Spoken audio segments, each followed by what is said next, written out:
And tech's most AI setups look good on day 1 and collapse by day 30.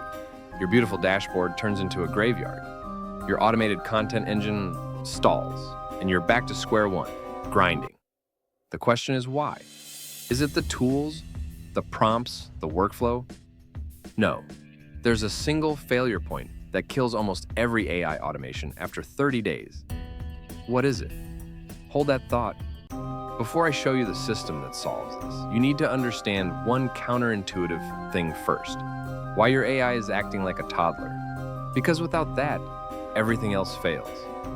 You're an operator in training, you're building, you're connecting tools, you're writing prompts, scripting workflows. You've got content flowing, leads trickling in. You see the potential. The vision is clear. Fully autonomous income engine. Content that scales without you. You're almost there. That's not just hope, it's data. Tomorrow things drop into place. But day 30 hits, and it all stops. The leads dry up. The content becomes generic. The AI starts hallucinating nonsense. You're spending more time fixing it than you're saving. And the dream dies.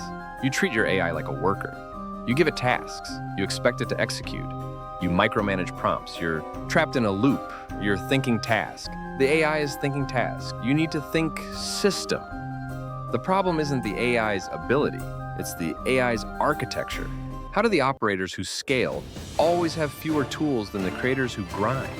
The answer will change how you build. The problem isn't the tools. What makes it fail is the design blueprint.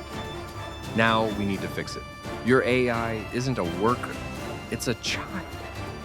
Untrained and unsupervised, it will fail and need stages. Think of it this way. Stage 1, data bath. The system ingests huge amounts of relevant data. No prompts, no tasks, just raw material. The goal is to get the AI saturated in the world. Stage 2, simulated action. The system runs simulations. The AI starts generating content, but is nowhere near production. It's like a child role-playing. It starts forming connections and learning. Stage 3, feedback loop. The AI gets feedback. Not just thumbs up or thumbs down, but specific corrections. Rewrite this section to be more technical. Expand on this point with more data. Stage 4, autonomous output. Only now does the AI start producing real content. And even then, it's monitored and tweaked. Stop telling the AI what to do. Start telling it what to know. The training set is everything. Give the AI room to fail. It will sound counterintuitive. The point of a simulation is to see where it breaks. The smaller the training window, the greater the grind. Give the AO a wide berth to stretch its legs. Let's say you want to automate a specific type of content. You're going to follow the 4 stages. You start by building a massive data set. But the question is this: how long do you let the simulation run before you start giving feedback? The answer might surprise you. Pause the video now and then go.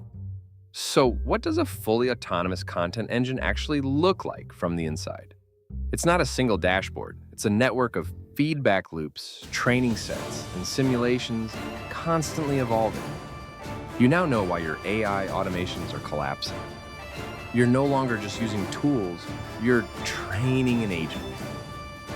Now, let's solve the biggest problem of all: how you actually visualize it. Remember the single failure point? It was treating the AI like a worker, not a learner.